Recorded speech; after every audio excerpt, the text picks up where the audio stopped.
వేద జ్యోతిష్య శాస్త్రం ప్రకారం ప్రతి గ్రహం నిర్ణీత సమయంలో ప్రయాణిస్తుంది. మేష, వృశ్చిక రాశి వారికి అధిపతి అయిన కుజుడు ఆగస్టు 26న మిథున రాశిలోకి ప్రవేశించబోతున్నారు. మరి ఆ రోజున జన్మాష్టమి పండుగ కూడా.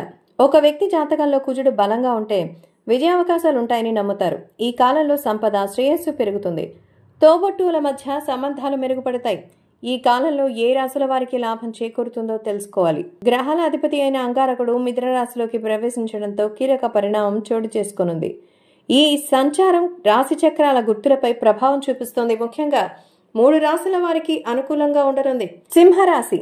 జ్యోతిష్య శాస్త్రం ప్రకారం అంగారక సంచారం సింహరాశి వారికి ఒక వరం లాంటిది. ఈ కాలంలో ఈ రాశుల వ్యక్తులు అన్ని పనుల్లోనూ విజయం సాధిస్తారు. నిరుద్యోగులకు ఉద్యోగం లభిస్తుంది. ఈ పై అధికారులపై గుర్తింపు పొందుతారు.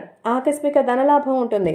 కన్యా రాశి. జ్యోతిష్య శాస్త్రం ప్రకారం కన్యా రాశి వారికి సమయంలో గౌరవం లభిస్తుంది. ఈ సమయంలో అదృష్టం మీ వైపు నడుస్తుంది. మీరు రాజకీయాల్లోకి రావాలని ఆలోచిస్తున్నప్పటికైతే అది మంచి సమయం. ఈ సమయంలో ఉద్యోగస్తులు లాభపడతారు. విద్యార్థులు విదేశాల్లో చదువుకోవడానికి అవకాశం కోసం చూస్తున్నట్లయితే వారికి సమయంలో అవకాశం లభిస్తుంది.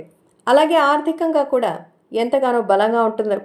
మీ పిల్లల తరపున మీ బాధ్యతలు నెరవేరుతాయి. మేషరాశి. మేషరాశి వారికి అంగారకుడికి సంచారం శుభప్రదంగా ఉంటుంది. ఈ సమయంలో ఆత్మవిశ్వాసం, శక్తి, ధైర్యం పెరుగుతాయి. కుటుంబంలో ప్రశాంత వాతావరణం ఉంటుంది. ఈ సమయంలో విదేశాలకు వెళ్లే వాళ్ళు అవకాశాలు కూడా ఉన్నాయి.